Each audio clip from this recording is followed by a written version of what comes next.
When we think of big cats, most people picture thunderous roars shaking the savannah. Lions bellow across the grasslands to assert dominance. Tigers roar to establish territory in the jungles of Asia. Even leopards, though more reclusive, have their own guttural calls that echo through their domain. But jaguars, the third largest big cat in the world, do not roar in the way we expect. They don't need to. Jaguars communicate with deep grunts, low growls, and chuffing sounds that ripple through the underbrush like whispers. Their vocal range is shorter, their language more subtle, and their presence nearly invisible. But in that silence lies a clue, a story about how these animals live, hunt, and now, how they may return to a land they once called home.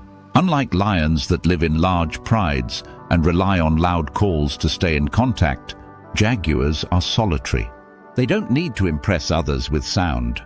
Instead, they prefer the cover of trees, the hush of dusk, and the slow movements of a predator that stalks its prey in silence.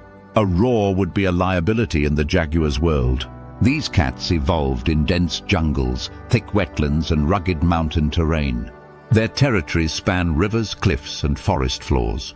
In these tight, tangled habitats, sound travels differently. A roar doesn't carry, so jaguars stopped trying. Their survival became a game of silence and shadows. They hunt differently too.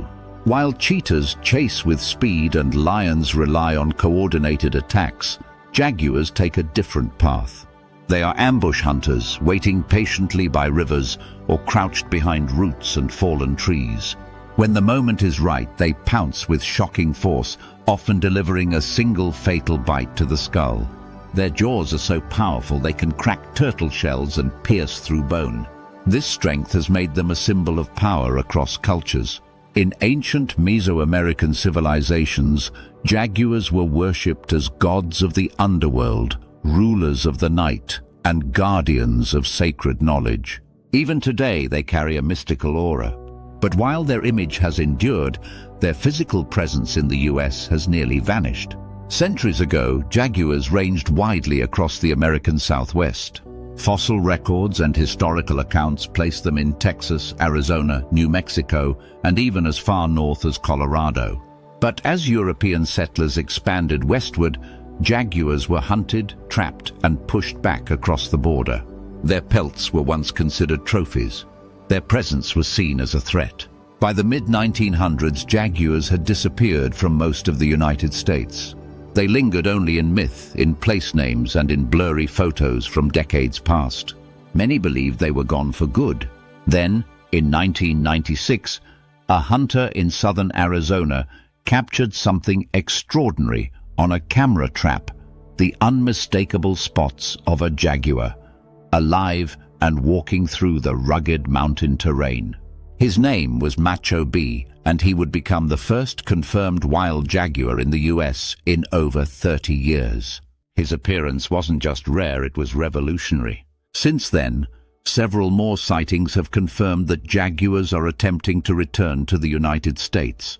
These aren't zoo escapees or relocated cats. They are wild males crossing the border from northern Mexico, following ancient instincts and invisible corridors that once guided their ancestors. Their return has been cautious, quiet, and slow, but it is undeniably real. Still, these jaguars face enormous challenges. Most of the individuals spotted in the US have been males, likely because females don't travel as far when dispersing from their birth ranges. Without females, breeding populations can't re-establish. And for that to change, the landscape must be safe enough, connected enough, and rich enough in resources to support an entire generation of cats. But our modern world is not what it once was. Highways slice through the desert. Border walls disrupt traditional migration routes. Ranches, mines, and subdivisions sprawl into once wild valleys. For a solitary cat that needs 50 to 100 square miles of unbroken land, the US Southwest is no longer the quiet wilderness it used to be. Yet, there are reasons to hope. In Mexico, conservationists have worked tirelessly to protect jaguar corridors and create reserves where breeding populations thrive. Efforts like the Northern Jaguar Project maintain sanctuaries in Sonora just south of the US border, offering safe passage and refuge. In the US, wildlife corridors are being mapped and protected to help jaguars move through the landscape more freely. Indigenous communities are also stepping forward as leaders in this story. The Tohono O'odham Nation, whose ancestral lands straddle the US-Mexico border, hold jaguars in deep cultural regard. Their stories, passed down for generations, speak of the jaguar not as a menace, but as a guardian spirit. For many in these communities, welcoming the jaguar back is not just an environmental goal, it is an act of cultural healing. The return of jaguars also brings ecological benefits. As apex predators, they help regulate prey populations, preventing overgrazing and supporting the health of plant life, waterways, and other animal species. In their absence, ecosystems become unbalanced. With them, nature finds its rhythm again. But rewilding isn't simple. There are fears to address. Ranchers worry about livestock losses. Developers push back against land restrictions. And some communities fear that living near a big cat brings danger.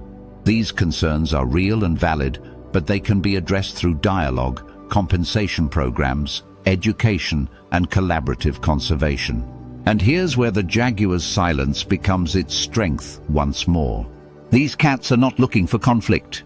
In places where jaguars live today, from Brazil to Belize, they avoid human interaction as much as possible. In fact, in areas where jaguars have returned, attacks on livestock are minimal and sightings are rare. We must also consider the broader lesson these animals offer.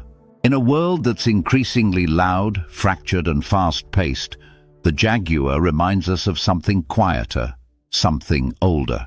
It tells us that presence doesn't always require a roar.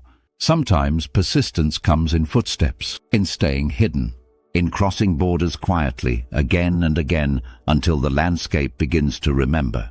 We have the chance to make space again. Through policy, partnerships, and a willingness to coexist, jaguars can reclaim a home they once knew. Their return won't come with fanfare or parades. It will come slowly, silently, with a rustle in the grass, a blurred shape on a camera trap, and the hush of an ecosystem holding its breath.